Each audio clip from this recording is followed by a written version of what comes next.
Welcome to the Millionaire Mentorship Podcast. We discuss real estate investing, entrepreneurship, and business to help you retire and become financially free. Make sure you share this podcast with someone who could benefit from it and leave us a 5-star review. It truly helps me out. This show will mentor you towards financial freedom. If I can do it, so can you.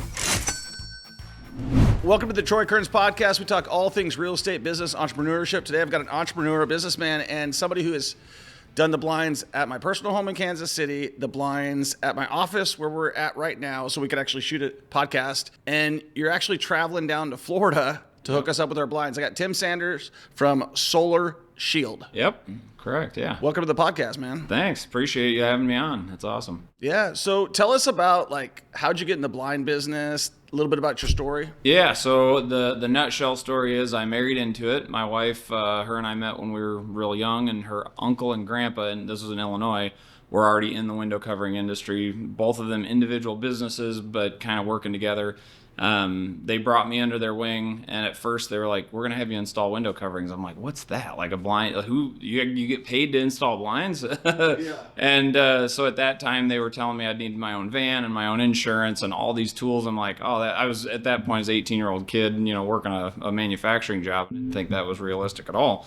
And then, long story short, went through lots of different little jobs coming out of high school. And ultimately I was like, well, I can give that a shot, go help them and start working that. So both of them trained me, kind of on their own accord, paid me like $10 an hour while they trained me to do, the actual physical work.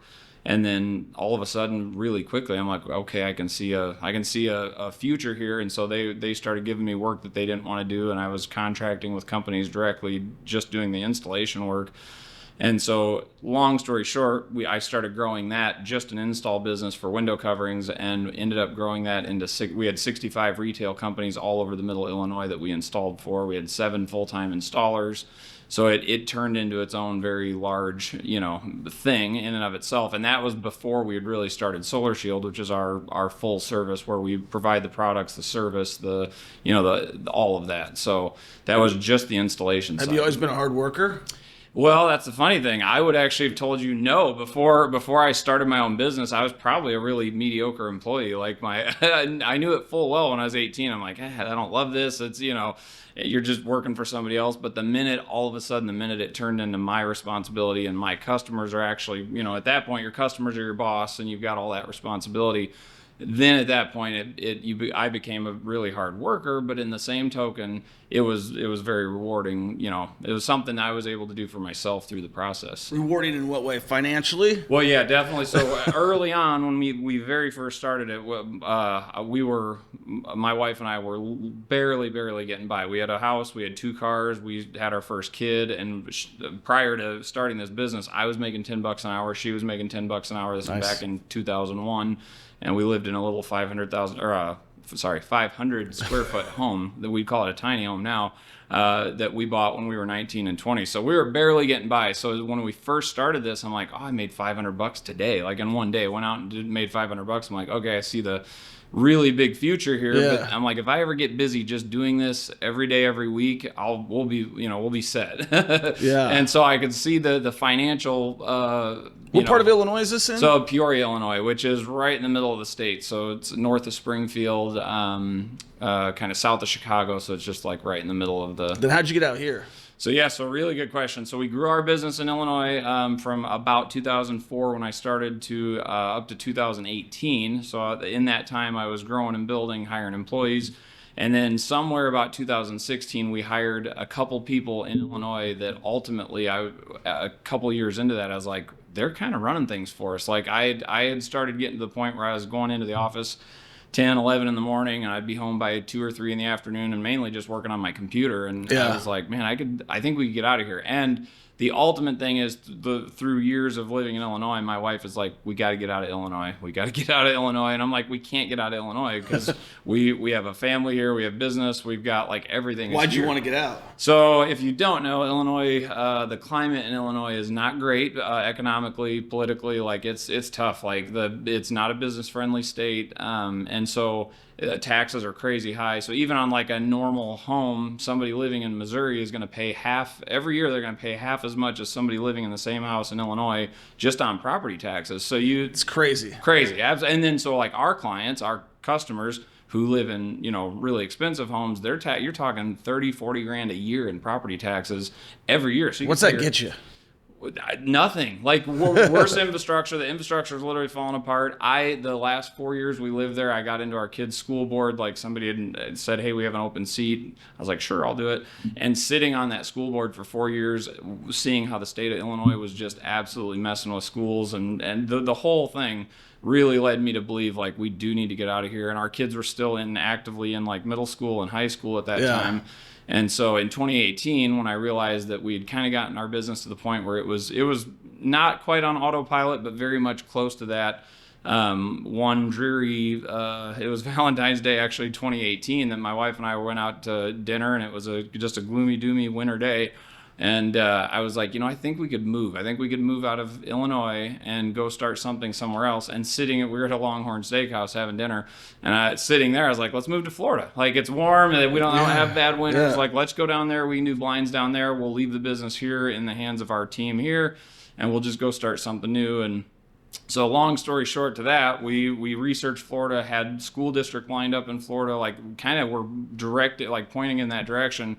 And then we went on a industry trip with some of our friends that are in the window covering industry and who were in Florida. And ultimately, they kind of discussing it with them. I was like, I'm going to go to Florida and work twice as hard and make half as much money. Yeah. And everything down there is concrete. All the houses and buildings, everything has to be concrete for hurricanes. And the Midwest, we've got nice, wood construction, drywall. It's a lot easier to install into. And on the way back from that trip, we were in customs in Dallas, and one of my buddies had a friend of his in Kansas City who owned a window covering business, who messaged him while we were in line and said, hey, I'm leaving Kansas City and I'm going to move to Florida to start another window covering business down there. And it just kind of pinged in my head. I was like, well, there's going to be an opening in Kansas City for a window covering business. So anyway, so when we got home from that trip, both my wife and I, separate from one another, kind of came together, and I was like, I don't think Florida's it. And my wife said the same thing for different reasons. And so within like a week to 2 weeks of that trip, we started talking about, I was like, what about Kansas City? Let's talk about it. So we started researching it, looking at it, and then that year we brought our kids here, which was literally only a couple weeks after that whole conversation transpired. We brought our kids here for spring break, for their spring break, and we literally just stayed in town for a week, had a realtor show us around some different houses, and honestly fell in love with it. The people here are nice. There's lots of good access, big city, because Peoria is much smaller, only about 300,000 population total, like in the whole metro.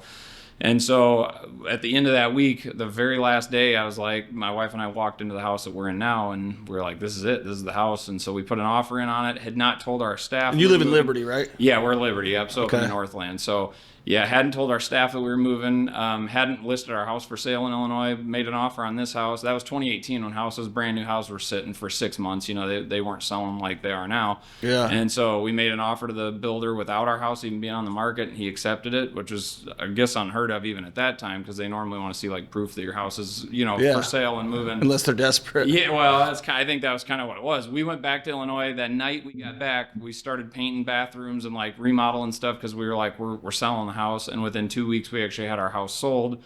Told our staff there that we're moving. We trust you guys.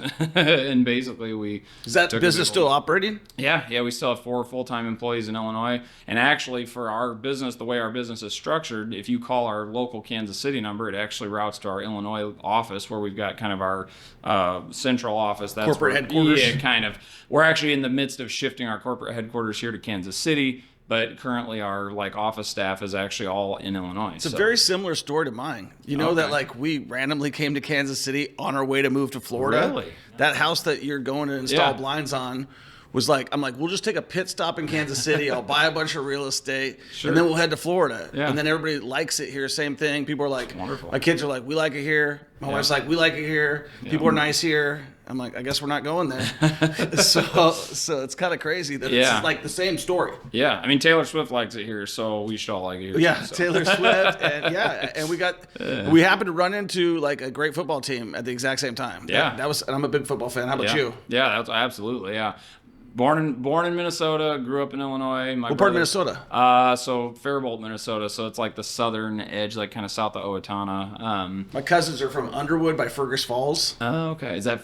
It's by it's north. It's okay. like over like an hour from Fargo. Oh yeah, so way north, yeah. Yeah. So I've got my brother and my mom still live in northern Minnesota now. At this point, I've got one brother that lives in south. Why does anybody want to live in Minnesota? I don't know. Honestly, I don't know. I talk to my mom every couple of weekends, and every couple I'd say it's weeks, hell on earth, but it's too damn cold to be hell on earth. It's beautiful during like the 2 months of summer that they get. So we go up there for a fishing trip every year, and it is beautiful and nice, and it seems like it's great. But their winters are terrible. And they have some stupid rules there too, like Chicago. Yes, like yes. I have a student that I'm coaching in Minnesota. I'm like, what is this rule? Yeah. They got that Governor Tim Walz is a complete nincompoop. you know what I mean? Just like in general, their policies. So it sounds like the same reason you moved here is because of the policies of where you were living. Yeah. Which is the same reason I left Washington and kind of the same reason I left Nevada. Sure. Yeah, it was a huge impact on us. Like again, on the school level, where I saw it from a school district level, they kept cutting funding to the schools. So all those property taxes that kept getting raised, the schools actually weren't getting, like it wasn't going to like fund the schools. So then the schools turn around and they have to raise property taxes to keep getting more money in to be able to just take care of basic necessities. And as it was, like the writing on the wall, yeah, it absolutely is. And the writing on the wall is it's just going to keep getting worse and worse and worse. And so we still have our location in Illinois. We don't attempt to even try and grow it. With that location, we kind of let it sit on autopilot. We've got one guy that's kind of our sales and install operator, and he's happy. He's not going to leave. He's got family there that he's basically going to be there. So we're like, great. We're not going to like cut anybody's job out and force them to move out. So, but there's really not a huge level of potential there for that to grow. So talk to me about your business here. So you came out here in 2018. Yep. You've got like, I don't know, how many Google 5-star reviews? As of today, it's like 609 Google 5-star reviews, which is pretty hard to get. So you dominate Google. Yeah. We have. So when I came to Kansas City, and I started looking at the landscape for our industry, the window covering industry, I'm like, okay, I can see a lot of potential here. Most of the companies that I would consider competitors had 20 or 35-star reviews on Google, and I'm just like, oh man, we can take this so fast. And so we got in, and it took a while. Like I came with all my experience and all my knowledge and all that, but the first 6 months was just me. Like it was just me going out and meeting people. I didn't come in with a huge, heavy marketing campaign here because we were kind of limping to Kansas City from Illinois. We didn't come in like with a bang. And so I just took we did land in a very great neighborhood, a lot of good people that referred me, and were very like encouraging and supportive. So that was super helpful. Got into a networking group early that ended up pointing me to some really great people. What kind of networking group? It's not a BNI. It was like it was just a small little Northland, and COVID killed that. So during COVID, it just dissipated and never kind of regrew its strength. But nonetheless, that first 6 months or so was really just me out there on my own doing it all here and just slowly. How were you getting the business? Then or now? Then it was literally just like the Facebook, like people in our neighborhood referring us out, and then me going and again like networking groups, going and talking to realtors, meeting designers, things like that. Hustling, yeah. In the first 6 months, I looked back and I'm like, okay, I did sell product, and we're making it, we're surviving, but it just wasn't that like I could see all the potential. It just hadn't the gears hadn't all clicked into place yet, but I knew it was coming. So tell me where you're at now based on where you're at then. So that's the 6 months, you're treading the water, you're kind of getting by, you see the potential. Yes. Now what's your 609 Google reviews now in? Yep. How's the phone ringing? Still treading water. No, I'm just kidding. I'm still trying to figure all this out. No, the phone is ringing much more consistently.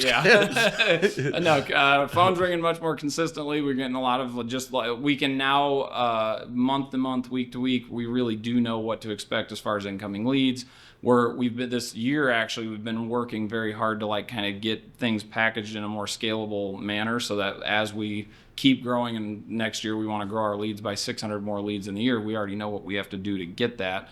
And so that's what over just this past year we've been working really hard to kind of get to that level. But yeah, I mean nowadays it's a lot different than it was that first 6 months. You do a lot of technology stuff too. So I think like my wife was really impressed. Like when she booked with you guys, and she shopped. I think we found you on Google or something like that. I don't know. I think she got our name from one of your neighbors down at the end of the street you guys live on. Okay. Who had moved in from Arizona and used us. Oh, Krista. Yes, Krista. Yeah, she had a great experience and she was awesome to work with. And so she had given your wife like really high regards for us, which was great. But yes, that was the other thing. When I early got here to Kansas City, I had a ton of time to like really sit and look at our process, like kind of those touch points with our clients. Yeah. And I was able to build some really, really, really good stuff that we still to this day use. So like, the reminder software in the world, everybody has it. It's not that amazing. Not everybody uses it though. Not everybody uses it, and not everybody uses it well. A lot of companies or places will use it like doctor's office, like your appointment is tomorrow and do not reply. Like, it's those text messages that you get, you see, and there's no interaction with it. You're just getting a reminder. So I took a software very much like that, and we built a very conversational flow. So it's called AppToto. It's a company out of Colorado that does AppToto. Yeah, AppToto. So it's just basically what it is. It's it's an app that allows you to do reminder software reminders by text or email. I think they can do voicemails as well, but I've not gotten into that. What do you do with how do you get your Google reviews? Because I use a thing called Go High Level. Yes. Okay. So are you familiar with Go High Level? I've heard of it, I think, but I'm not. It's really pretty cool. It's like all automations, websites, dialing, everything. Okay. I mean, you would geek out on it because I know you're kind of got like an engineer brain. Sure. Is that similar to Podium? Do you know what Podium is? It's similar to Podium, but way better. Okay. Podium's more like I would think Podium's like the way Go High Level or like an older Go High Level. Go High Level is like the newer thing. Okay. Yeah, it's really sophisticated. My buddy uses Podio like a ton. He's a highly engineered guy, a mechanical engineer. He does wholesaling real estate. Shout out Casey Ryan, and he has his business automated. But you have to really be in the guts with that business with Podio. Okay. Yeah. Go High Level is like the cool thing about it is one, you can white label it and basically resell it, right? Yeah. And then the secondary thing is that like you can what is called I forget what it's called, but you can do snapshots where like you can copy that other person's automations and stuff like that. And so we use like you can integrate it with your social media through like the AI. Like if somebody says, "Hey, comment the word blinds," and I'll send you our process on how we do blinds, and it will like automate them. Right. I wanted to switch topics a little bit. So social media I just brought up. So yes. I want to make sure I hit on that. Yeah. So we originally did a video with you, which we'll link in this video right now, of you installing these blinds in there because I thought it was cool. Yeah. One of the cool things about that process was, and I'm going to kind of divert a little bit, but your salesmen are also the installers. Yes, then that was true. Now we've actually pivoted. Oh, really? So we have actually pivoted. So we started working with a coaching group early this year that kind of helped me see the little bit clearer. So it's not that that's a bad plan. It's just that once we have a real high functioning salesperson, it is better to have them out just producing, on the sales level. And so then we also were able to hire a sales lady that works for us now. She came to us with like 20 years of design and window covering experience. And she's been fantastic. Like she's awesome and she connects with people and very relational, but she has no interest in installing. So we still have a couple of our employees that do the sales and install, but it's not necessarily like our vision passion because ultimately we are really looking more for that sales side and then the install team that goes in behind. So completely different than the way we talked last time. Yeah, and when we talked last time, even a year ago, that was it. I'm gonna hire installers, train them to install first, and then pivot them into sales. And the thing is, I still have that ability at any given moment. If we have a sales guy or an install guy that starts to really get like passionate about the sales side of it, he's got all the technical knowledge. He can walk into a house and answer all of those detailed questions. And in my opinion, it's not really hard to pivot somebody into that sales role, especially for what we do. We don't do high pressure, high close stuff. Right. It's just we help people through a process and we get them the information they need and answer their technical questions. And usually it's like, okay, here's my credit card. So it's pretty easy to move a guy who's an install-minded guy into a sales role for what we do. So that I kind of have that pool that I can pull from as we grow our business, which is great. But on the other hand, we do now have dedicated salespeople that can be out there just selling all day, every day. So, yeah, I mean, it makes more sense. I get your theory too, which is what I liked, because you want the guy who's selling the product to be the one installing it, so Yes. there's not that whole sales disconnect. Yes. Like all those promises that were made, and then Yep. the installer doesn't know anything. Right, which is and that we see that with our competitors all the time, where they get a salesperson that gets into the house and is just basically selling the customer on a product, and that's really all they know at that point is just the sales points of the product itself.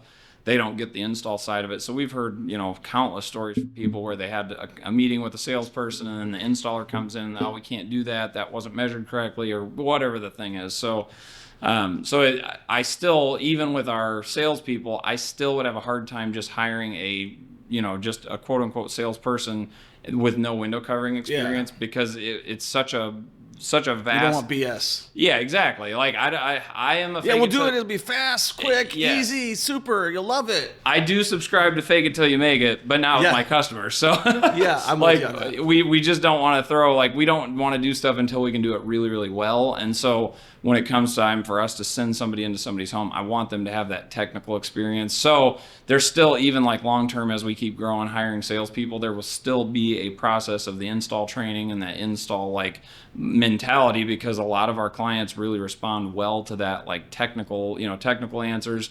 We don't usually walk in like designers per se. We're not walking in and bossing people around about what colors they should use. It's more about That is a designer thing, isn't it? It is. And I have a designer that works for me now. So, I also fully respect that side of it. But our whole model has just been that good guy approach of let's help you get what you want, but let's help you do it the best way possible and solve all the problems and make sure we're doing it for a reasonable price. That's kind of our whole heart behind it, which is done very, very well for our business and for our clients. People are We're super happy. We're doing a podcast with you because Sure. of that. I think it's, and the cool thing is I've known a lot of people with blinds companies. Can you talk us through the blinds business model? Yeah. So the typical blinds business model is there's a couple different parts to it, but if you're just a blind retailer, a window covering retailer, you either own a store or you're working out of your van. We personally do not have storefront space that we're bringing people to. Is that in the future? No, I don't think. I think it's more the past, honestly. I really do.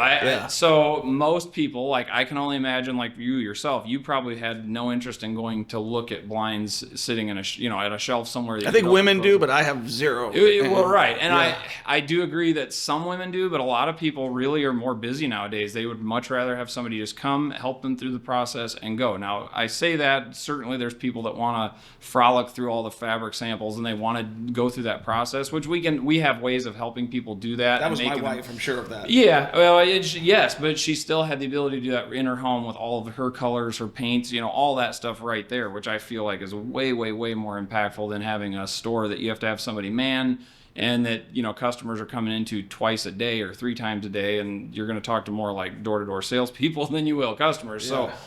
So we have in Illinois, we have an actual storefront just because it was part of our warehouse. So I was able to work with that model for a while. Here in Kansas City, we've only done door to door, where we're actually showing up in our vans with all the stuff stocked. And Are your vans? You strike me as a very good branding guy. Are your vans all logoed out? oh yeah, everything is. So we have all Ford Transits for our install vans. We have Ford Broncos for our sales vehicles.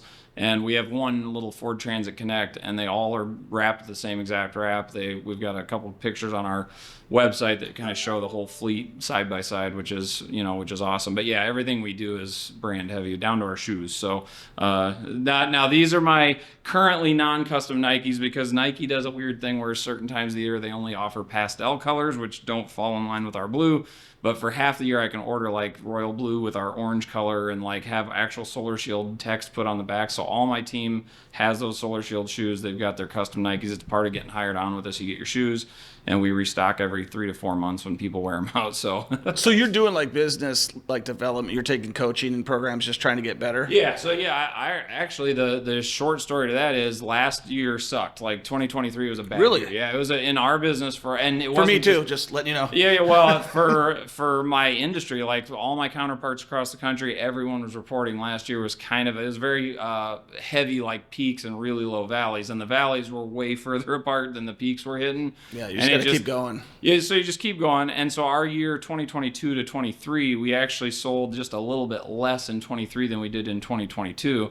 And I was like, well, that sucked. We got to the end of last year and I was like, I don't want to do that again. Like I felt like we were on the precipice of just another year like that. Right. Election year, you never know what's going to happen when when people are worried about their money and politics and all that. And I was like, I think they still are a little bit. Oh, yeah. Till the change. I don't know if you've noticed that, but I think I feel like houses I've got right now are sitting here. I think like everybody's like, because they see the interest rates dropping. Right. And so they're like just waiting for the transition. I think that's definitely true. And I will say for most of my like business dealings, I do not wake up and read the, national news every day. I just don't usually let that be a big part of my like psyche as to how we do our business. Yeah. But it's pretty depressing. It is depressing. Like no matter what time of year it is or who's in charge, it's always depressing. So the only thing I can control is what I can control. Like that's the stuff that we can turn around and actually, do things with. So early this year, like at the very beginning of this year, I just told my wife, I was like, I don't want to do another year like last year where we're just at the mercy of, what comes to us. So we started making some big changes in our industry. We've got a couple different coaching people that kind of pop around in some of the like forums and stuff. And so somebody had sent me an email with this group, actually out of Florida, funny enough, and they do all sorts of business coaching, but they have a really like heavy sector for the window covering industry. And so we partnered up with them early this year. And honestly, no magic. There's really no magic in it. There's no like. It's just accountability, right? It's accountability, and it was just they helped us kind of take our current company as it was and really structure it in more of a leadership model where it's me, my wife, and then our director of operations, Devin, like really kind of helped us formulate that, okay, you guys are the leadership, and started helping us kind of like structure some of the other parts of our business. And as we started to do that, and again, the work was really on our shoulders, it was just them kind of guiding and directing and a little bit of accountability. We started to see this all really like click into place. Earlier I'd mentioned like I didn't feel the gears like locking into place early in our business. And on many parts over the last 6 years, I've had these like, I can see it. Like I can see it on the horizon. Like I know what it can be, and it just isn't quite clicking. And this year, all of a sudden, I'm like, okay, things are clicking. And so this year we've hired. Last year at the very end of the year, we had to actually lay one employee off. Like it was bleak. I'm like, oh man, this sucks. I do not want to live here. And now this year we've hired 4 new people, and that's business, crazy. Right? So it is, yeah. And there's always the ups and downs, which I completely get that. But there's the up. Like last year, I felt like we were more on the ride than we were actually like in control of it. So you know who's doing well in these types of economies? Because there's always somebody doing well. Yeah, sure, yeah. Bankruptcy attorneys. Oh, there you go. I mean, that's the truth. Like yeah. I mean, they're always doing well in these downturn economies. But yeah, it's been super tough. I know a lot of people in the real estate field, a lot of people in other businesses that are just barely getting by. Yeah. Oh yeah. And we got a lot of realtor partners and friends in the real estate industry in the Kansas City market, just because we have a lot of referral business that comes through realtors, which is great. But last year was just tough. Like when the interest rates started shooting up and realtors are like, buy now. I mean, they were doing what they had to do, but you could just sense a little bit of like worry in the world. It's like, it sucks. So you take out the buyer pool when those interest rates go up. Right. Like when you have an interest rate that's at 4%, 3%, 2%, and then it goes to 7 and 8. Yeah. Like you've eliminated 50% of the buyer pool. Yeah, huge. And then the people that were like going to be first-time home buyers are renters. Yeah. The people that were going to be like upgrading their house are now downsizing. Yeah. And so people just don't understand the impact because everybody's on a month-to-month budget, and whatever that interest rate is going to determine what they can buy. And I just think it's stupid when they do that stuff. It was like, and I did say, like, I remember saying like, all it's going to take is them jacking up interest rates. I predicted it, but I never saw them going double. Yeah. Yikes. And I was sitting on a bunch of inventory at that point in time, Tim, and I was like, okay, I'm going to take some hits here. Yeah. And definitely 2023 and 2024 were absolutely my toughest years in business ever. Yeah. But I think that, like, just like you said, it makes you a better.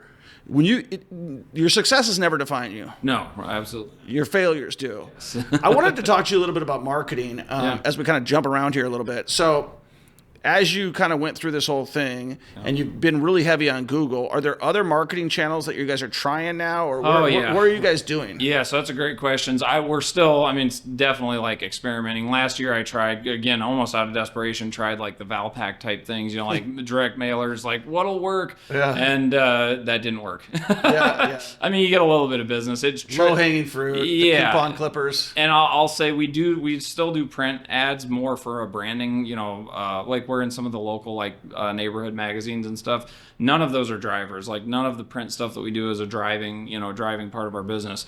Google legitimately is the only real driver. That PPC? Yeah, pay-per-click. Yeah. What is the cost per pay-per-click in your business? Yeah, so that's a good question. Conversions just for this last month of November, my web guy just sent me the info last night actually, and he was saying that we did like 63 conversions in November, and we're at like $130 per conversion. So it's $130 per conversion for a customer in the front door. Yeah, that's good. So you know your numbers. Most people do not know their numbers. Yes. No, we've got that dialed in now. Including myself, because it's like changing all the time. Oh, absolutely, and that's for month to month that dollar amount changes. He's always saying if we keep it under 150 or $160, that's like awesome. He said a lot of like clients across the country, he sees more between $180 and $200 per customer on the Google pay-per-click. So he's been dialing us in really, really well, which is fantastic. But so that's Google pay-per-click has been the one thing that it's like, okay, we want 10 more leads this month, we're gonna have to put in, $1,000 more bucks or whatever the numbers come to. And so that's that scalability that we're trying to get to. All of the other stuff, the print ads and the, just some of that other paid marketing exposure, the van wrap, stuff like that cost money, but you don't always know like where it came from. Yeah, where it came from. We do ask all of our clients like, hey, how'd you hear about us? And sometimes people totally know and they remember, but honestly, people what's the circle I need to fill in? Yeah, exactly. And lots of people will get a name given to them. They'll see us on Facebook or something like that, but then ultimately they go to Google. So I think Google gets a lot of credit for like people ending there because they ended up Googling our name. But nonetheless, like those are the harder, like in my opinion, those are a little bit harder things to like come up with that, like what's your lead cost type thing. I've got a great lead for you. Yeah. So my buddy started a blind business in Arizona, and this guy works for me. He's did my SEO website. And I'm the #1 ranked for Sell Your House Fast in Kansas City, Sell Your House Fast in Vegas, Sell Your House Fast in Mississippi. Okay. And he always wanted to start a business because I was like, dude, SEO is hard to sell. People don't appreciate it. They're going to cut it when they go. But he can rank anybody top tier. Okay. He could get you top ranked for pretty inexpensive, probably like $1,000 a month. Okay. And he has a blind business, and I told him about you. Yeah. So you guys should definitely connect. Sure. Because he just started, if you Google Arizona, he's in Phoenix. He just started a blind company. I keep telling him he should get with you. Because don't you get all your blinds? Well, not all the blinds. You sell multiple shade coverings, right? Yeah. So we have different. We're not like singular branded. There are some window covering companies that just partner with one. It's kind of like a Ford Chevy dealership type thing where they're partnering with just one brand. So for us, we don't have that. We don't have where we're just exclusive to one brand because in our tagline, solutions is the last word in our tagline. Mm-hmm. You cannot be a full solution company to a consumer and only offer one brand because none of them offer the entire package. And none of them do everything great. So what we've done is we have picked, again, this goes back to my install roots where, I was hands-on with all these different brands for all these different retailers. So I was able to see the pros from lots of companies and the cons. And so we were able to really kind of come up with a full menu of tons of different brands. So I literally tell people if they're like, do you sell this brand? Yeah, there is not a company that I can't go out and get their product and sell it to you. But there's a lot of reasons I won't or wouldn't recommend going and getting this particular brand for this particular solution. And let me tell you why. That's kind of... So where do you source your stuff from? So as far as like manufacturers? So our biggest supplier is Alta Window Fashions, which they're based out of San Diego. And we're the 5th largest dealer for them in the entire U.S. So, and that includes our Kansas City and our Illinois location. So they're our biggest singular source of window coverings that we order. But we have a different company, Norman Window Fashions, we use for shutters. Right. We use Hunter Douglas for supplemental products. They're kind of the big player in the. That's what I was thinking. thinking. They're the Yeah, big one. they're the big one. Are they They're- based out of Washington State? No, they're Broomfield, Colorado is actually. But see, the thing is, Hunter Douglas actually got bought by a venture capital company out of Brazil like 3 years ago, and they're just chopping it up. Like they're It's gonna be crap. It already was, or already is on many levels, which is why we were not highly aligned with them. The problem is my biggest supplier, Alta, is owned by Hunter Douglas. Hunter Douglas is one of those companies that has gone into our industry and bought everything that looks good. They're like, let's buy it, let's buy it, let's buy it. Yeah. So we've worked with some of these smaller fabricators that ultimately get bought out by Hunter Douglas. And they used to kind of let those companies operate in their own little sphere and channel. And now all of a sudden this venture capital companies come in and they're just bringing it all together. And I'm like, nah, we don't want that. We don't want this big. Are you trying? Do you ever think about cutting out the supply chain altogether and going? You seem like the type of guy that would go to China with a like schematic or something. And So first off, I will say, yes, I've thought about that. But the honest fact of the matter is, when I've got a team of people and we've got a whole sales process, as long as a manufacturer can provide us with a good, clean sales process, they have a good channel for customer service. If we have problems, they back their products up. That's been my big key thing so far. Yeah. And so we've been able to fit that for our business. So I haven't had to go to that extent. I really have no interest. I do know very deeply like the inside manufacturing of window coverings. I've been to the plants. I've done a lot of back end stuff with manufacturing companies. And I really don't like just to even get in that realm. You're talking $1 million machines sitting all, you have to buy these tons and tons and tons of equipment. And I was more thinking from like going to China. like sourcing like the. Yeah, like getting a trailer or whatever, like one of those container ships full Sure. Yeah. No, I mean, yes and no. There's so many parts to that because there are companies that have actually done that. They're kind of bringing together all these different Chinese manufactured window coverings, and they're kind of offering it to like local stateside dealers where you can buy through them, and then they're bringing this product direct. And my big issue with all of that is just long-term service. Like the Alta, the manufacturer we work with, they're based out of San Diego, but their plant is in Rosarito Beach, Mexico, so it's just right south of Tijuana. Yeah. And so legitimately, if we have a product, so like all your shades in here are that Alta Window Fashions brand. 2 years you have a shade that the fabric goes bad or you have a motor that goes bad. We're not in this weird situation where it's like, oh no, like we have to call somebody in China and try and get them to send the thing. Literally, we have an established channel with them. We can submit an email and say, we have this problem with this part. Please send it to us, and they'll send it to us. We have a guy, our team that can come in, do the work right here, get you fixed back up. So we have this all streamlined right now. To jump outside of that, it would be doable and maybe a necessity at some time in the future, because I am fully like committed to the fact that things are going to keep changing, and we're going to have to keep up with the changes or stay ahead of them one way or the other. But at this moment in time, I'm totally fine using the established dealer network type things. That's worked really well. So. Man, I am so happy that you turned into the Millionaire Mentorship Podcast. It's something that I've been working on for over 3 years right now. We're up to 150 podcast episodes.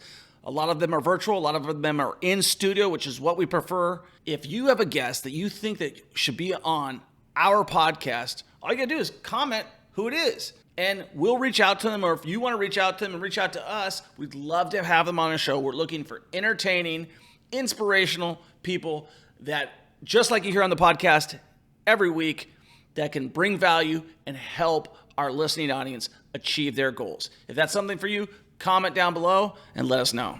Now, as far as like bolt-ons, have you ever thought about, like, I know the biggest way to kind of grow your business is to add other products and services to it. So we did that actually about 4 years ago. I started doing that with exterior shades, and most people would say, oh, it's still a shade. But the exterior world and the interior world is literally basically two different industries that do overlap. And so when we started the exterior like shade, so we're talking like, the track guided heavy duty, what you'd see at like a bar, like an outdoor like beer garden type thing. Right. Like Rolladen shutters and stuff like that. What's that? Rolladen shutters. Are you familiar with those? Is that like the big rolling shutters? Yeah. So they don't do them around here because we don't have hurricanes and we don't have some of the crime. crime. Right? Well, they had a lot of them in Vegas. Yes. Yeah. And those are, yes. And I've seen like about, again, counterparts of mine that live in either hurricane zones or like high desert heat zones. They'll put them over the outsides of the windows and they come down and they actually, shutter. They actually like seal up. I would actually love to get into those. We just don't have a big call for it here in Kansas City. But the exterior shade realm is the same idea. It's got the big heavy duty side tracks. The learning curve on that was completely different, even though we're still talking about a shade that moves up and down. The motor systems are very different. We got into wiring, we have to do all of our direct wiring and everything. So for about 2 years, me, my one of my guys, Dylan, and one of our newer installers at that time, Keegan, we all went, elbows deep in learning exterior shades and did it job by job. And we went and visited several different manufacturing plants and went through several manufacturers before we found the one that we're like, okay, this is it. Actually out of Bradenton, Florida is where we get our exterior shades from. And then that actually led to early this year, we pivoted that into retractable awnings. So like awnings that go out over patios, because they also have that product line. So yeah, over the last couple of years, we have pivoted into those exterior products. And weirdly enough, that was so 2023 to 24 exterior has taken a huge percentage of our business. So it's like now through the summer we'll be doing half of our jobs every week are exterior and half are interior. So it's anything else you're thinking about? I mean, I've thought about like closets. I've thought of like closet organizers, but we haven't quite. There's numerous reasons I haven't gone that direction. Mainly because of how long it takes to put it in versus what we do. So you'd asked early on about the window covering industry, or explaining that. And my biggest thing with window coverings is we work inside when it's hot outside. We work inside when it's cold outside. Now that's separate from our exterior stuff because that kind of blends those. And it's quick work. So we go onto job sites. Like your house is a perfect example. You probably had HVAC guys that lived there for a month, 2 months. You probably had electricians that were there for months. You had your framers for months. You had your concrete guys that were there for weeks on end. We fluttered in one day and fluttered out and probably collected as much as some of the the other trades on the job. So I don't want to tell 600,000 people this awesome secret, but it's a beautiful business model because you're working. Our work is usually clean. Like we can dress like this all day, every day. Yeah. It's usually in nice homes because we're not going in and doing custom window coverings in like low income housing or anything like that. And that's, again, like if you're a plumber or an electrician, you do have to get into that. You get into that kind of work. Plumbing's you got to deal with a lot of shit. Yeah. Literally. That's exactly it. Yeah. So, and then my thing is not to disparage any of the other trades, but man, we go on job sites all the time where guys have been literally, they're living there. They've got their, their whole break time set up with their microwaves. Like they're there. They're there for weeks. You're in and out. We float in and we float out and we're gone to the next job, and in many cases collected. High cash conversion cycle. Yes. Yeah. Absolutely. Yeah. Absolutely. And that's the other thing. From the time a customer says, let's do this project, to the time we're done collecting the final balance is usually between 4 and 6 weeks. So it's a very quick turnaround. Again, unlike a building where it's this 2 year, 1.5, 2 year project, or a big plumbing project where you're signing up for it at the breaking ground, but you're not actually getting paid for 60 days past, whatever the thing is. So it's a great business for that. It's a great business model for that, and for us. So and in the world of just like young guys that don't know what to do and, don't really have a big passion, what I got into early in my life was window covering installation, like contract window covering installation, where I was just an installer. You can get into this with carpet and, windows and stuff like that. Yeah. But again, same rule applies, where you're doing interior clean work for the most part. And for what we used to do, we would charge per piece. So you charge by the blind or you charge by the foot of what you're installing. And that stuff adds up really, really quick. And so even to this day, we still will hang artwork and wall decor for clients. Like that was just a byproduct of working with designers for years. And we'll walk into a house and install pictures at either $25 per piece or $50 per piece. And we're talking like a screw or a nail, hook the thing on the wall. But we're also like figuring out exactly where it needs to go and all that. And you guys have it down, like repetition. Yeah. Oh, yeah, repetition. But the big thing with that is consumers or our homeowners, they're like, hey, I got these 12 pictures I want hung. And we're like, yeah, it's $25 a piece. And they're like, okay, it's great. Like, because they don't want to hire a handyman. They don't have to have another. What's cheaper than a handyman? Bolt on. Yes, absolutely. So those types of add-on services we do, but we just don't focus heavily on. I'm not like out on Google trying to say, hey, we do artwork installs, because I don't want to drive some guy across the city with a whole van. You want to have it as an add-on versus. Yes. Yeah. So we actually do mention it on our website, but it's now relegated to active clients that are working. That we're working. Might be good for that Toddy Bot or whatever you called it. The what? The app. App Toto. App Toto. Yeah. You just say, hey. There you go. Add that to your thing. Sure. I wanted to transition a little bit to social media. So Tim has done an outstanding job for us on a lot of things, and my wife follows you, and she's like, do you know that Tim's like a madman with like Halloween and Christmas, and she just went to your light opening, and I guess there was hundreds of people there. Yeah. Tell us about like your social media and the whole Christmas lighting and where that passion came from. So 2020, COVID year, everybody was stuck at home. That was the first year they came out with those Home Depot skeletons, big 12-foot skeletons. And there are certain things in my life I've always been a little bit extra on and go a little bit hardcore on. But realistically, like up to that point, like outdoor Halloween and Christmas decorating really wasn't one of them, because I'm like, you put the lights up, you got to go take them down. It's a pain in the butt. And we'd always lived in neighborhoods that, like our last house in Illinois was at the end of a gravel road. Not a lot of people, get down there to see it. Yeah. Well, anyway, moved into a suburb, subdivision house, lots of kids, lots of traffic. We put that skeleton up in 2020 for Halloween, and at the end of that Halloween season, we had parents coming by like, oh, our kids are disappointed you have to take the skeleton down. Like, they came every night to see it before bed, and I'm like, oh, that's pretty fun. Like, that's cool. Yeah, so then it got reinforced. Yeah, it got reinforced, and we had an audience like that started to kind of like attention likes attention. Yes. So I was like, well, that's fun. And then the next year we added some more stuff, and it got a little bit bigger. And then before you know it, like I started, and in the process, I was doing TikTok videos and things like that. But again, it wasn't like a big following. It was just some fun thing I was doing. I thought nobody would ever see any of it. And then 2 years ago, I introduced a fog bubble machine to our little display. And with our displays, like you've probably seen all the cool, dad Christmas light shows where you show up to the house and you watch this whole light show thing. Yeah, which is music cool. and stuff. Those are awesome. I highly appreciate them. But ours, I've always built ours more around neighbor kids being able to come and actually do stuff. So we have a very interactive display. So our Halloween display, now to this day, we do a whole little path through the yard, and we have the fog bubble machine, and we have a bunch of other just little things that kids can come in and kind of play with and do. And so that's the whole thing. So we'll have parents that'll bring their kids, in the nicer weather of Halloween, around fall time. They'll be there for an hour every night, letting their kids just run through and play with all the stuff. You do this all for free? Yeah, we do it for free. And again, it's being backed up now by some social media videos that help support it. But then This is sponsored by Solar Shield? Yeah, powered by Solar Shield. So we do even Halloween, everything's lit up. We have tons of lights and lots of effects. And we do signs in the yard that, powered by Solar Shield. And my van, we always have one of our vans sitting right out front. And I have sold countless jobs for the last 3 years from people that just come to our display and they're like, oh, you guys do blinds. So there's the tie-in. That goodwill. Yeah, honestly. It's community goodwill. Yeah, and I love it for what it does for families. We've got frequent flyers that come by every night or every couple, nights in a week, and they're just always so thankful. And for me, it's fun. It's fun to do the build. It's a kind of a good outlet for my creativity to do the build and setup. I include my. Where'd you get that from? That creativity vibe? Is that mom? Well, both of my parents had that, had different levels of that kind of creative energy, which, and they both applied it differently. My mom was more artistic. My dad was more probably charismatic. He was a Baptist pastor.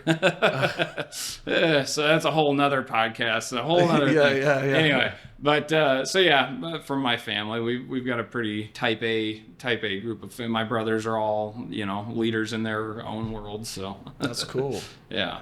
So you got into the social media just kind of playing around with it. Yeah. And so you put up some of the stuff that you're doing. Yeah. And you studied it because you're kind of like a student of the game, whatever the game is, it sounds like. Yep. and you sound like you got maybe a little bit of an addictive personality like myself or OCD. Oh, yeah, both. Yeah, absolutely. Yeah, when something all of a sudden becomes fun and passionate, it's everything goes into it. We just pour into it. But yeah, I mean, that was the whole thing. I started getting a little bit of good traction on TikTok 2 years ago just from one little fog bubble video that people were talking about. And then last year, I developed this. This did come from a creative idea I had just from an idea I saw online, but it was nothing to do with, it was like a DJ party thing where they had lasers down right at the ground level. So when you step down with your feet, your shoe lights up, the edge of your shoe lights up. So I was like, I could do that for our Halloween display. So I took green lasers and I positioned them all around our driveway, had them all crisscrossing. But you don't see the lasers until you step down on it, and then your foot turns green. So it's kind of like a laser level, basically. And then you add fog to that, and it creates this whole swamp effect. So I just did one video last year on TikTok of our dog walking through it with white paws, and they were turning green, and people lost their minds. It was awesome. It went viral. I got invited into the whole TikTok Creator Fund thing, which was awesome. And so anyway, so from that springboarded this whole very passionate group of supporters, like the Halloween support side, and then that rolled into Christmas. And it has nothing to do with blinds. Nothing to do with blinds. I do subtly throw our blind stuff in there all the time, but I don't do it in a weird, cringy way. Like, our team that got, for this year for our Halloween build, I had all of our vans pull in a big line, videoed all of our vans coming in, with all of our logos and phone numbers and everything on the side. And, so I intertwine the two that way without, again, hammering it on people. Do you ever do like on your social media? Because I know that what really works well, especially on any of these socials, is like how to do something. Right. Do you ever do on your blinds like how to install this? Yeah, it's a great. I have not. We haven't really gotten into like the tutorial side of things. Most of our clients really just want us to come out and do it for them. And so I do have some counterparts in the industry that I've seen doing that for years and years, and whether or not it's like super wildly helpful to their business, I don't really know. But you can establish yourself kind of as that expert for sure. It's just not an angle that we've. And I will say on my business side, it is all of our marketing. I say this unfortunately has always just fallen on my shoulders. I've never taken that like strong approach of like I need to hire a marketer. I don't think you need to. I struggle with that all the time, honestly. I know I've done well enough, like getting us to this point. I do feel like soon I'm going to need somebody to help kind of like take the torch and keep moving. But I think maybe taking your ideas and then getting them integrated into your business network, because I think you got the marketing brain. Right, I've got the marketing brain. I don't have the marketing stamina because that's the thing. It's kind of that ADD, like, what's the hot thing to work on right now? Yeah. So we'll have like 2 or 3 really good weeks of social media posts and then nothing for 6 months because I'm busy. Like, I'm running around and working on growing and this and that. And so that has been probably our biggest, or I guess. Probably just need an editor. Yes, probably. Because the thing is, like, just posting is pretty simple. Right. But the editing of the video and putting that whole thing together. Well, and it's storytelling too, because I will say, like, we've over my last 10 years, I have hired like companies that are like, oh, we can do it for you, and what you end up getting is professional trash. Like it's the garbage that everybody sees. Like if you're scrolling, add captions. Yeah, exactly. If you're scrolling Facebook, Instagram, or TikTok, you already know every third scroll is going to be an ad from some company from something, and if it's just a professional, pretty picture, chances are you're going to keep scrolling. The stuff that pulls you in and you engage with is that true like storytelling. Totally. It's the personality. And I know I've got that on one level. I just have not I haven't found that way on the business side. I'm telling you, it's the how-to. Yeah. I'm telling you, because the same thing with Eden. I don't know if you know. Yes, I've been following. So those are all my ideas. Because Okay. she was playing around, because I took this as a 3-year journey. I hired a TikTok coach and stuff like that. Yeah. And I was like, Eden. Like, she was doing like Taylor Swift lip syncs and stuff. I'm like, that's not gonna work. Like, do what you're passionate about. Yeah. And she's really good at those blankets and these other things. I'm like, just show people how to do it. Yeah. And they're 3 or 4 minute videos, Yeah. and I'm the one editing them, like in bed at night. I'm just like, I'll get it done for you, no problem. But those grew her from 0 to 30,000 in a pretty short period. And you say that's literally all my Halloween and Christmas decorating. It's way less about like just the videos of the finished product, and it's more about me like, this is what I'm doing to set it up. This is how I built this. This is what I did here. And so that's what people are responding to. So I totally get that. I just, it's one of those things that in the realm. I wish I could say, I'm a mastermind. I've got it all figured out. I just haven't with, with the business side of social media. It's one of those gears that just needs to, click. I think you just got. I think I would just record you guys doing a house. Like, this is how we're doing this blind. This is how this one works.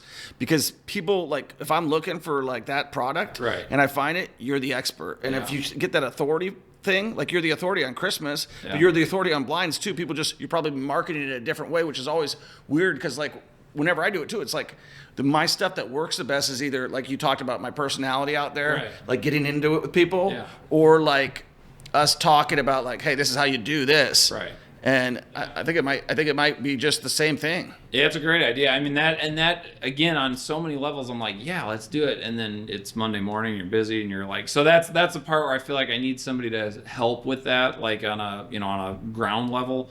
But then also in the same token, you still have to have like, if you don't have the passion there and the driving. You just need an editor. Yeah. You just don't want to be the one editing because that's what kills you. Yes. That's what absolutely kills you. It's weird though because like prior to like the social media side, I do a lot of drone flying and stuff like that. I loved making like. I have a drone in a box. I've been trying to do drone flights.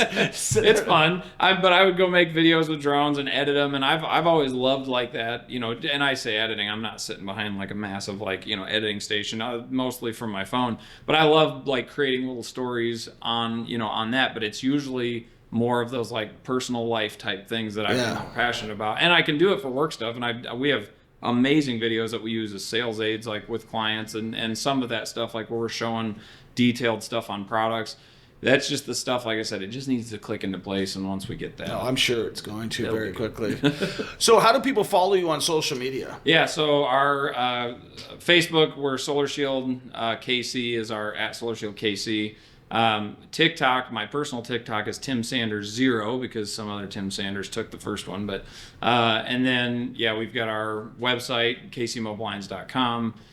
Tim Sanders on Instagram. So if somebody wants to get a hold of you directly, how do they get a hold of you? Phone number? Phone number or email address. My email is probably the easiest way to get a hold of me, which is tim@kcmoblinds.com. So that's our website. But yeah, Tim at what are your future expansion goals? Like what would be like a dream world for you? Yeah, that's a great question. We're actually working on that now. So the idea that I've had based on what our experience has been with moving to Kansas City, I have no interest in continuing to move, you know, town to town, you know, growing new markets. Yeah. But I do have a very strong desire to grab somebody like me. I want to find an 18-year-old, 19-year-old me who doesn't want to go to college but has a really good work ethic if they were just plugged into the right thing.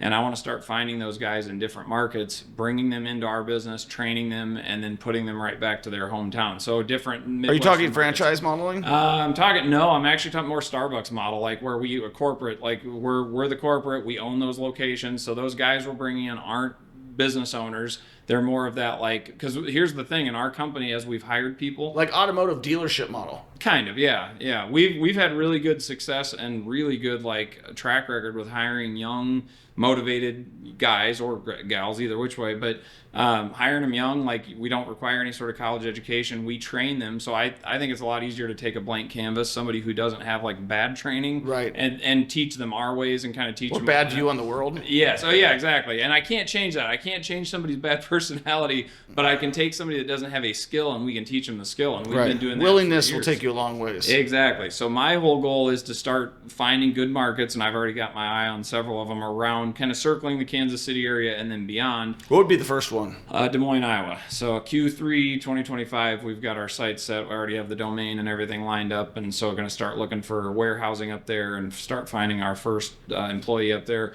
But my whole goal is to bring those people in as employees. They'll be a part of our big conglomerate team, not to have the franchise model, because we fight against the franchises. You know, you got the Budget Blinds and Bumblebee Blinds and Bloomin' Blinds. There's all these franchises that have popped up all over, and they sell this idea to somebody and then they literally leave them alone. Like, so what you get with a lot of these franchise companies around the U.S. is you're at the mercy of how good or bad that franchise owner is. And so you may know that the brand is good in the world, but you may get a terrible experience because the local owner sucks. Like they don't know the products, they don't know the install side. Right. So what I want to create is this network that just keeps growing outward from Kansas City. That, hey, we got a new operator in Des Moines and they've got this huge commercial job they just sold. We're going to send 3 of our installers up there for 2 days or 2 weeks, whatever, help them knock that out and, you know, help train them in the process. So that person would have all the support of our entire company and isn't just like, hey, you now own a business and you have to pay us all these royalties every month. So is it like MidwestBlinds.com? Are you thinking like, hey, I'm going to go after just all the Midwest? No, it's kind of funny. That's kind of my direction, but I think I'm going to keep it really local. Like it'll all be Solar Shield. So Solar Shield, like St. Louis, like Omaha, like within driving distance. Yep. Because we're 5.5 hours to Peoria from Kansas City. Des Moines puts us like 2.5 to 3 hours from Kansas City, which is also another like 4 or 5 hours from Peoria. St. Louis would be 4 hours from Kansas City. So that's kind of my St. Louis is on my radar. Topeka. Yep, Topeka, Omaha. Because when you're in Omaha, you can hit Lincoln and all that stuff from right there. So So yeah, that's kind of my goal. The deal is the Midwest is a really good place to do business. The further south you get, the harder you have to work and the less money you make. That's true. Weirdly enough, the further north you go, I've got my brother up in Sioux Falls, South Dakota right now is starting a blinds business, and I'm helping like kind of coach him through the process.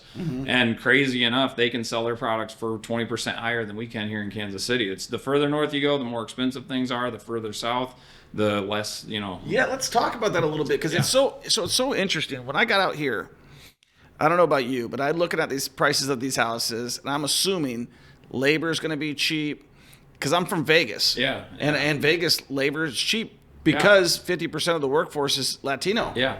And when I came out here, I'm like, well, the houses are cheap. They're 30, 40, 50 grand, for the houses that I buy. Yeah. And I'm like, oh, the labor's going to be cheap. And Midwest people are paid extremely well.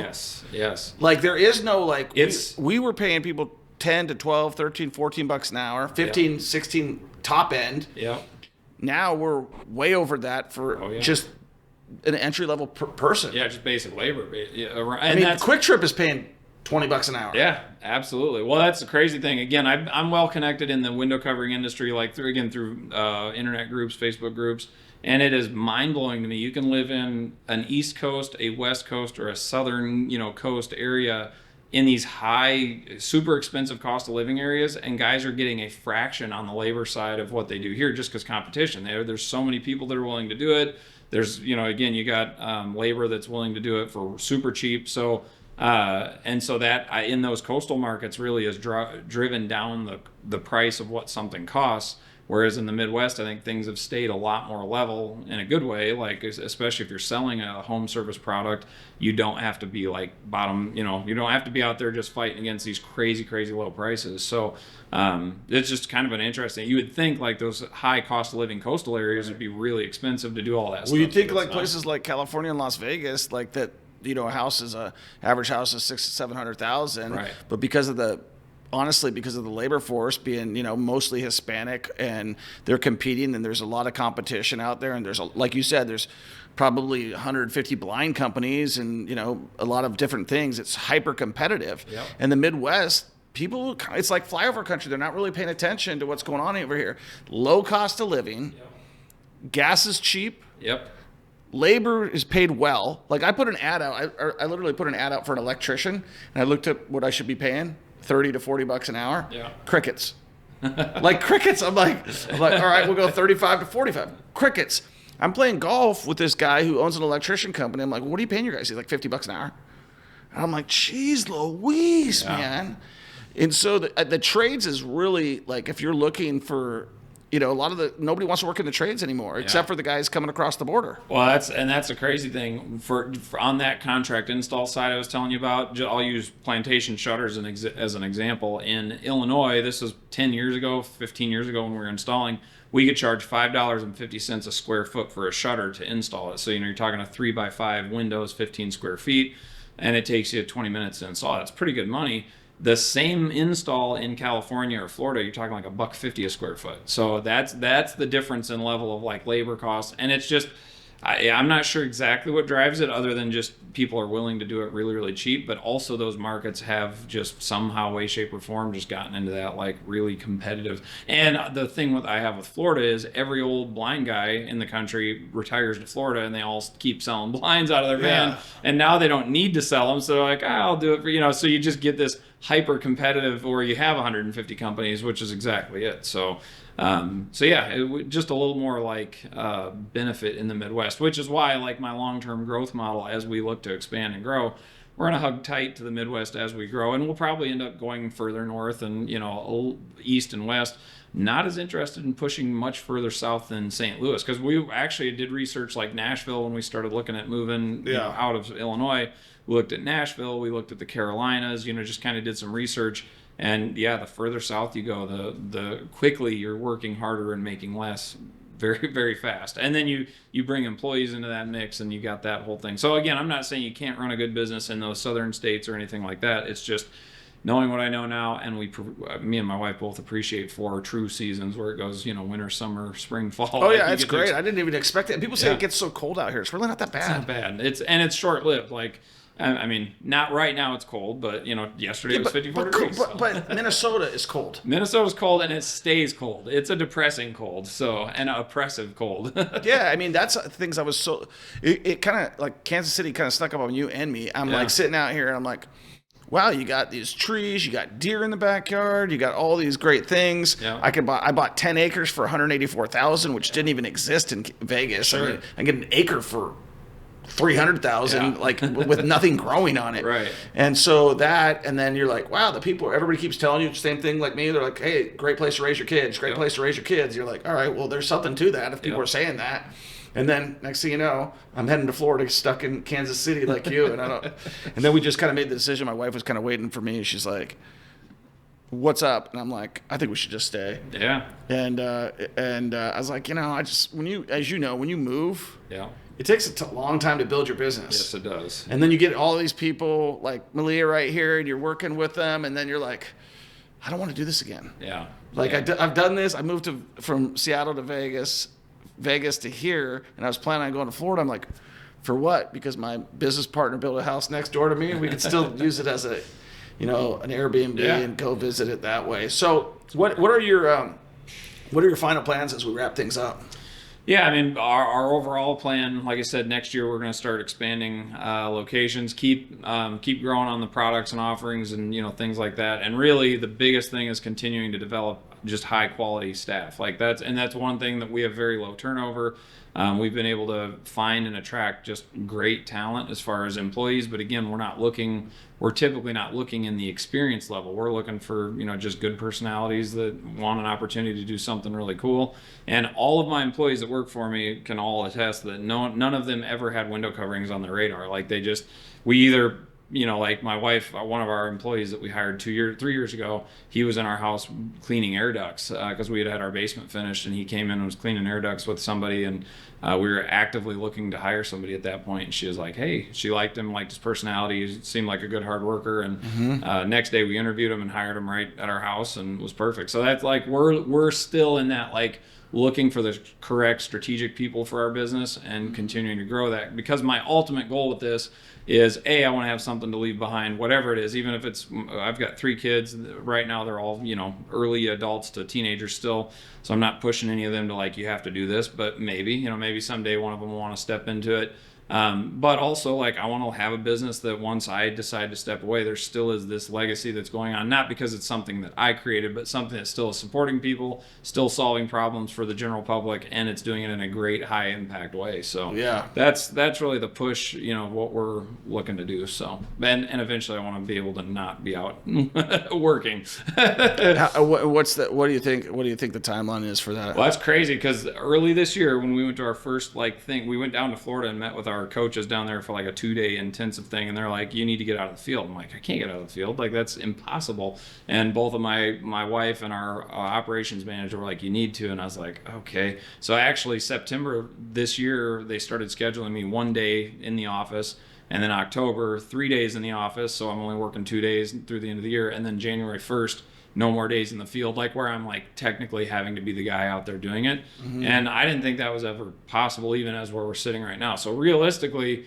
my goal is in the next year or so to be completely removed from that, and completely removed from the day-to-day tasks, and so I can focus more on that growth side. Old habits are hard to quit. Oh, I know. And here's the crazy thing. It goes to my creative, liking to build the Halloween stuff. I still absolutely love getting out on a job site and just being able to install product. I like walking properties. Yeah. I like driving properties for dollars, which is the thing that I should not be doing. Right. But I enjoy it. Yeah, because it still is where your passion lies on some level or another. And I always like solving problems. I mean, I always love being met with a challenge, and I'm like, okay, how are we going to fix this? And my guys all know that's, they call me if there's those weird. But they can still FaceTime you. They can, exactly, yes. Yeah, you don't need to be out there. Yeah. Well, a couple questions just to kind of wrap things up. Number one, if somebody's looking to get blinds in Kansas City, which is the market you're serving, in Peoria, Illinois, which is the market you're serving, drop that information real quick again for them. So Kansas City is KCMOBlinds.com.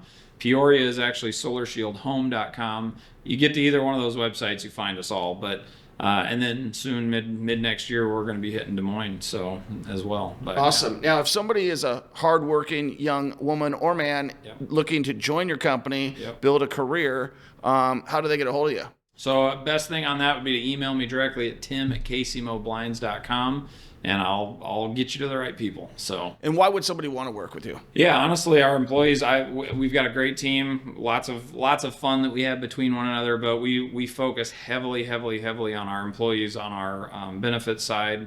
We do fully covered health insurance. Our employees, we do a retirement match. We pay really competitively hourly. Great like time off and like family time, and we do an annual trip with our entire team this year in February. Over Valentine's Day, we're going down to Mexico for a week with our whole team because we hit our goal for 2024. So our whole team's going on a trip. So we keep. It becomes really important. You realize that like as you're trying to build culture, yes, you have to, and that's something that I'm getting better at is like leadership is like you have to realize what's important to your employees, not what's just important to you. Yes, that whole idea, years and years ago, we lost a really good employee, and his reasoning was basically at that time we were hiring helpers. Like that was my mentality back then, as I hired helpers, like help me for a couple of years, and you're probably going to go off to something else. And so we didn't offer like health insurance and all that. We were just trying to keep up. And so I had one really good employee that was like, hey, I need health insurance, wanting to start a family. And so he's like, I got this opportunity over here, and I'm like, crap. So that was when my wife and I took a really strong approach of like, okay, we need to lean into this like employee loyalty side of things and really like beef that up. So as our company's grown, our employees have grown right along with us and in all of those things. And we still have, yeah, it's hard to see when you're the business minded person because you're like, I'll just pay more, or right. I'll do this, or I'll do that other thing, and then you realize, one thing that we're working on right now, hopefully before the end of the year's mission statement, knowing what your mission statement is, what your core values are. Yeah. And this is all something that you don't learn like in a business book and stuff like that. Or they tell you all that stuff. Like, I've heard that for years, mission, vision, values, all that stuff. And actually we had a very pieced together thing from years ago. And actually this year we finally established our like core mission, vision, value. And it actually is like very true with who we are, how we operate. It puts our employees high up in in our focus, as well as our customers and all that. So, which is awesome. So it's good to have that definition for sure. Well, I appreciate you coming on, guys. If you are looking to get started in blinds or business, I would say the best thing I could tell you is don't think about it, just do it. Yeah. Like, you know what I mean? Like people think too much about what they want to do. They overthink it. They over idea it. Then they turn into their 40s. Life passed them by, and all their dreams are gone away. Yeah. And for window covering specifically, there's no school you go to. There's no college program that you can go to get a certification in it. There's nothing like that. So this is legitimately like an apprenticeship style thing. But with YouTube and Facebook, like there is a plethora of stuff out there and lots of information. A guy legitimately could just get going with it. So yeah, stop being lazy. Get your ass to work. Exactly. Talk to you in the next one. Peace. One of the accomplishments I'm most proud of on social media is the 150 episodes that we've done on the Millionaire Mentorship Podcast. The Millionaire Mentorship Podcast is exactly that. It's a bunch of guests who have achieved a financial status and people like yourself that you can learn from. We have entrepreneurs, we have real estate investors, businessmen, digital marketers, politicians, local people, and national people whose stories will inspire you. You need to check it out and make sure you give us a 5-star review when you do. All you gotta do is comment the word podcast and I'll link it to it right now.